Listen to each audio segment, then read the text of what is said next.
So this is my new Mulligan Magic. Okay, like drink a little bit because you gonna have a smooth attitude with me after watching this video.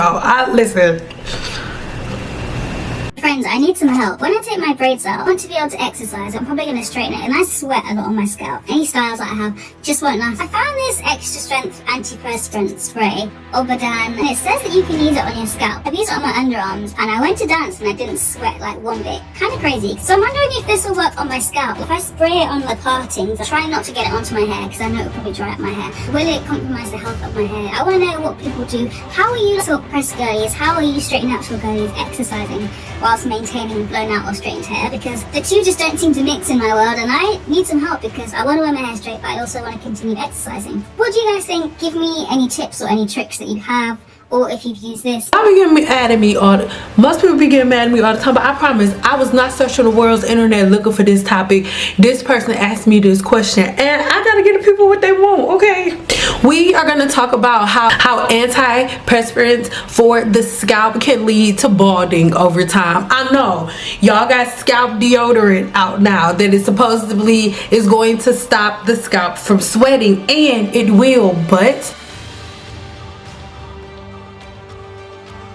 while these can help reduce sweating and maintain a silk press for longer, long-term use is going to result in thinning and eventually balding. This happens because the products actually block the sweat glands. That's how it works. This product, it blocks the sweat glands, potentially leading to follicle suffocation, buildup, and monstrous inflammation that ends to different forms of balding and alopecia.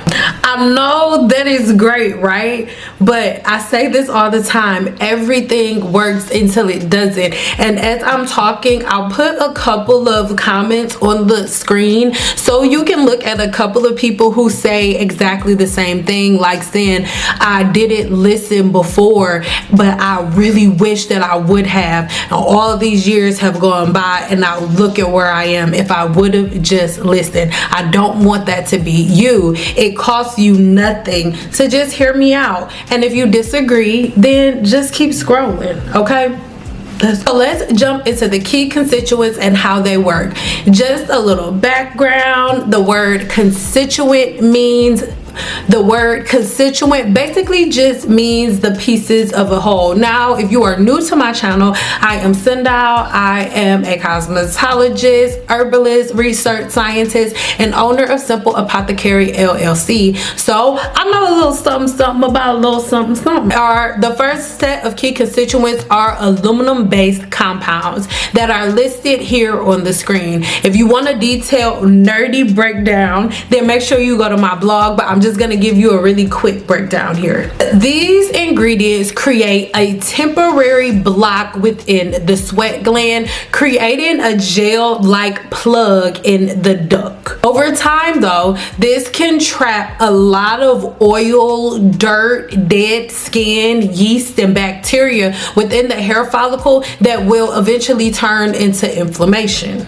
Because remember, as you can see here on the screen, the sweat gland is in different places all over the scalp, and the truth of the matter is, when you're putting a product like this on the scalp, you're not going and touching the exact sweat glands over the scalp. No, you're spraying it all over the scalp, so all of the pores are being clogged with this gel-like substance in the attempt to block the sweat duct. But I digress. Let's keep going. I'm not telling you to use it or not to use it. I'm just simply telling you what it is. Number 2 is silicone, and what this does, this creates a lightweight barrier that prevents sweat from reaching the scalp. It is literally just another barrier. So you have a plug that blocks the duct and then a silicone based barrier on top of that plug. Right? You get it? You got it? You with me?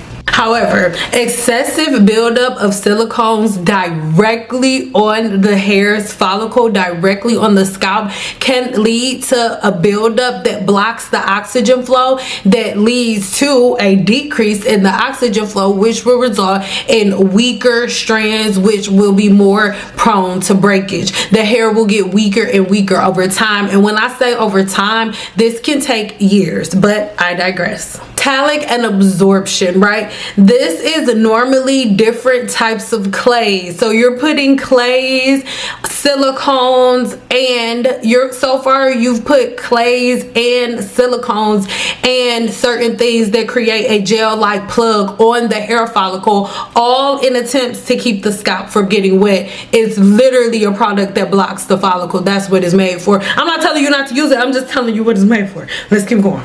These ingredients absorb moisture, right? They absorb any oil that you put on. They absorb any sweat that does make it to the scalp surface, and any water moisture that you get from the environment. It absorbs it, right? And keeps it from touching the hair, making the hair revert back. But over time, it ends up mixing with dirt, oil, dead Demodex mites, and so many other things, which again leads to inflammation. And we've talked so much about inflammation. Everybody always will end up with something like seborrheic dermatitis, telogen effluvium, dandruff, what's another one, alopecia areata. But then everybody's like, I don't know what happened, but these are the things that lead up to it. You spraying this on the scalp is a trigger that leads to inflammation, that leads to seborrheic dermatitis or alopecia areata, where the hair follicle begins, where the immune system begins to attack the hair follicle. So based on what I taught you in that video, it makes sense how if you were to use something like this, filling the follicle up, how the follicle that was once invisible to the immune system becomes very, very prevalent when you put something like this within the hair shaft, or I'm sorry, within the follicle. But I digress. You may still want to do it. You can do it if you want to do it. I'm just telling you what's going to happen when you do it. Just know that when oxygen flow is decreased, you will see the hair follicle die off faster, and then you will notice a lot more shedding than normal. That's one of your very first signs. Be cautious, be alert. Four is its estrogen properties. So things like witch hazel, alum, and alcohol based ingredients, right? These ingredients restrict the pores to reduce the amount of sebum production and sweat.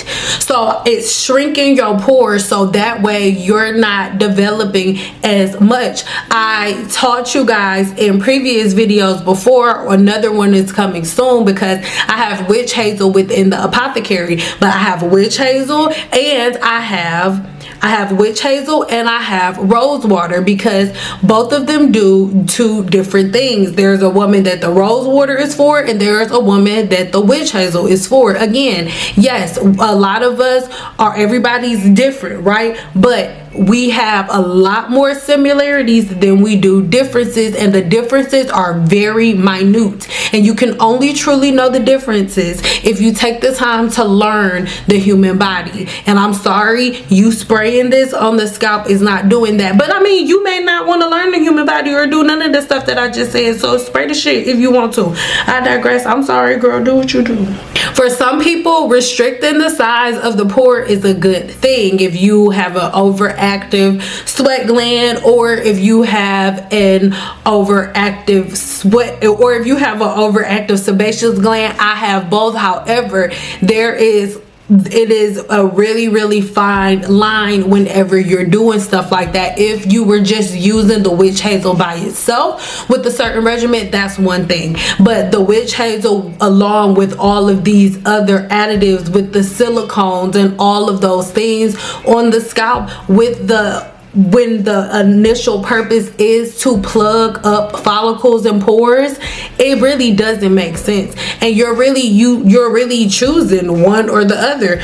Do you want a dry scalp or clogged pores and follicles? It's really up to you, right? I'm not telling you which one to pick. I'm just telling you picking one or the other. So how does this lead to scalp blockage and hair loss?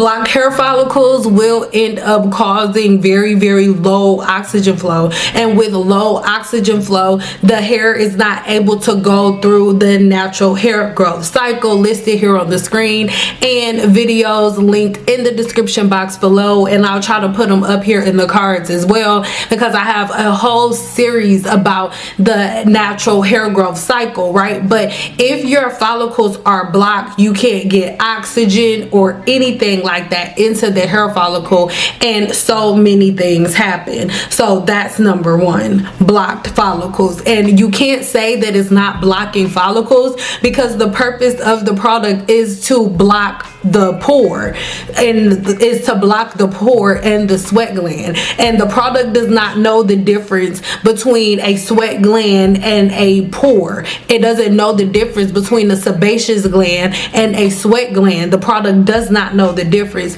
It puts that plug in all of the glands, and this is a fact. So I digress. Let's keep going. As I said, you clogging up the pores and the follicle is going to lead to a buildup and the overgrowth of yeast and bacteria. In this video, I taught you all about Demodex mites, and these are the Demodex mites that live in the human hair follicle on a regular basis. So by you using a product like this, all you're doing is blocking them within the pore and within the follicle, and they're going to explode as they still have babies and reproduce, and eventually they'll be a lot of inflammation, and that is most of the burning and the tenderness to touch and the pain to touch that most women have long term, and you don't know what it is. Most of the time your solution is another oil, but oils and antiperspirants within the scalp, they do the same thing, and it's the same thing for under the arms. That's what a deodorant does. A deodorant goes within the sweat gland, makes a plug within the sweat gland's pore, within that duct,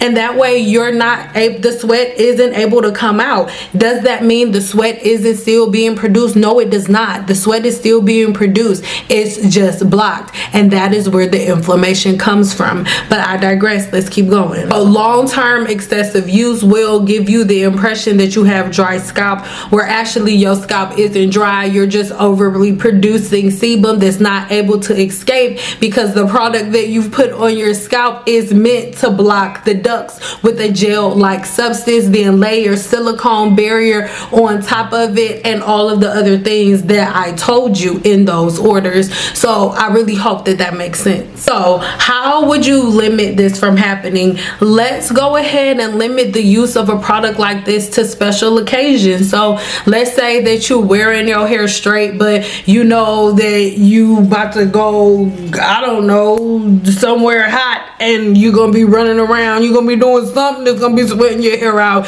and then you want to use it for that weekend, okay, and then you need to do a really intense scalp detox afterwards, but it's not something that you use every time you go get your hair done. If you're getting your hair done every 2 weeks, you shouldn't be getting this on your scalp every 2 weeks.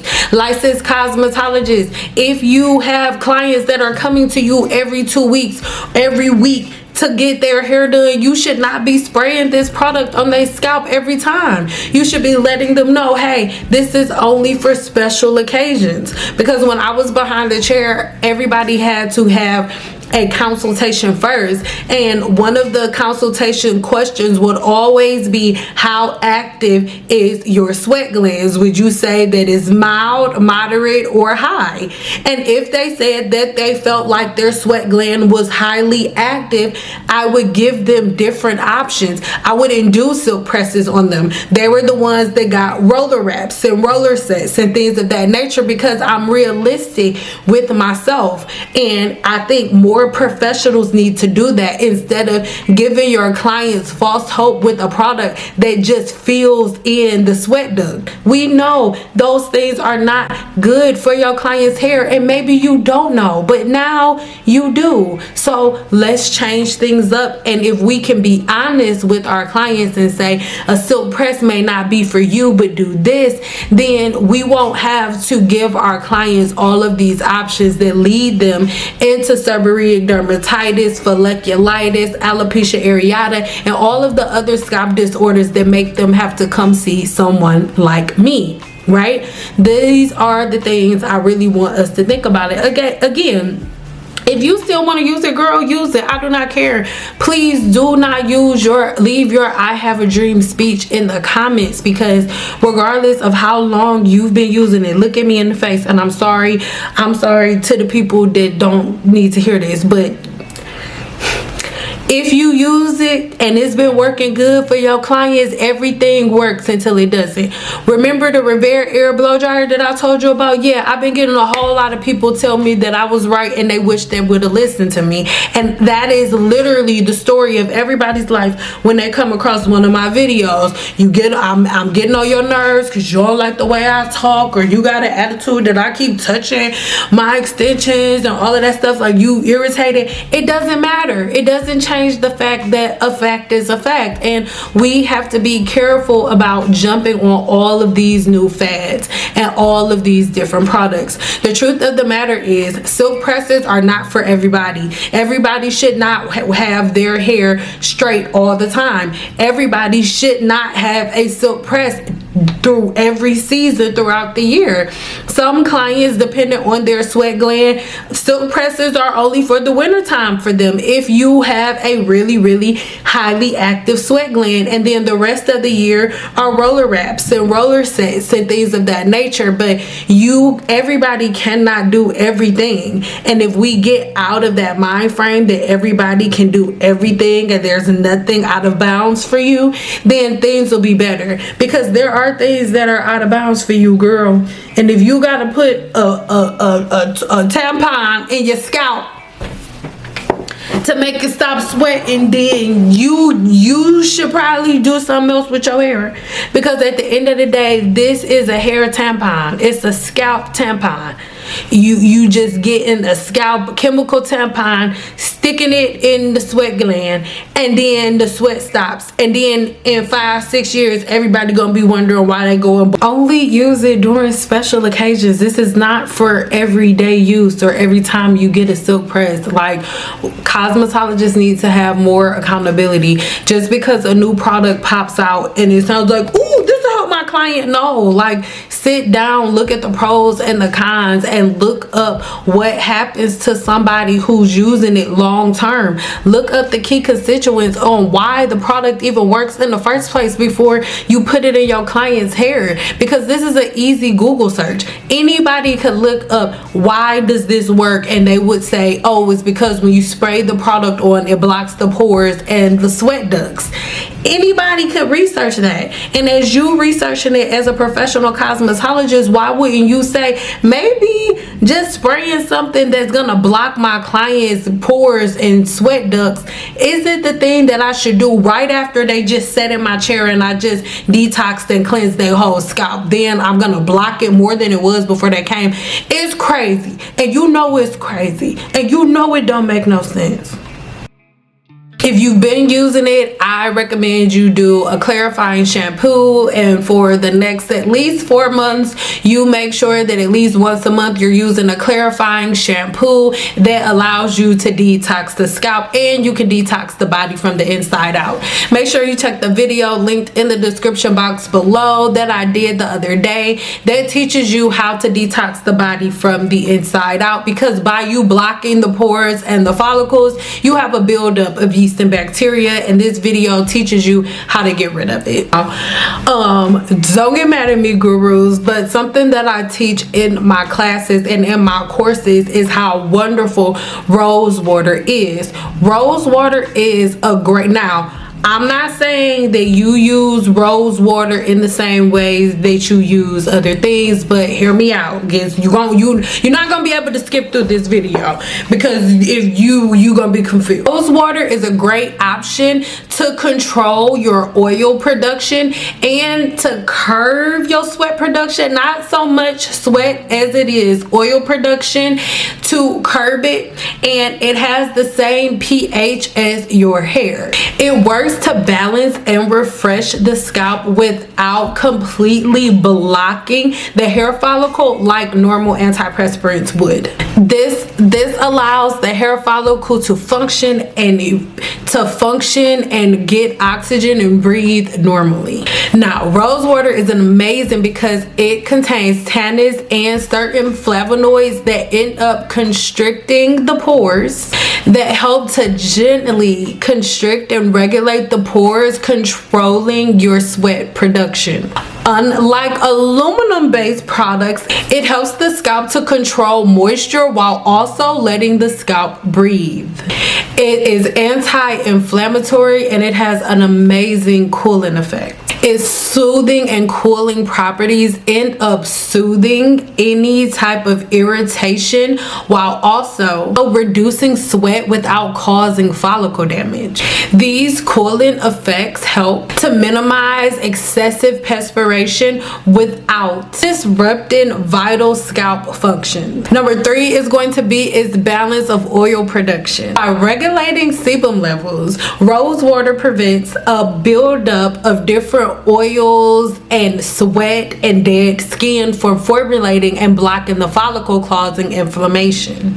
Using this prevents a buildup of residue because rose water doesn't leave behind any thick silicone or gel-like plugs that blocks the hair follicle itself. Some people use rose water like in a spray bottle, spraying it all over their hair. You do what you feel. That's not what I recommend for you to do.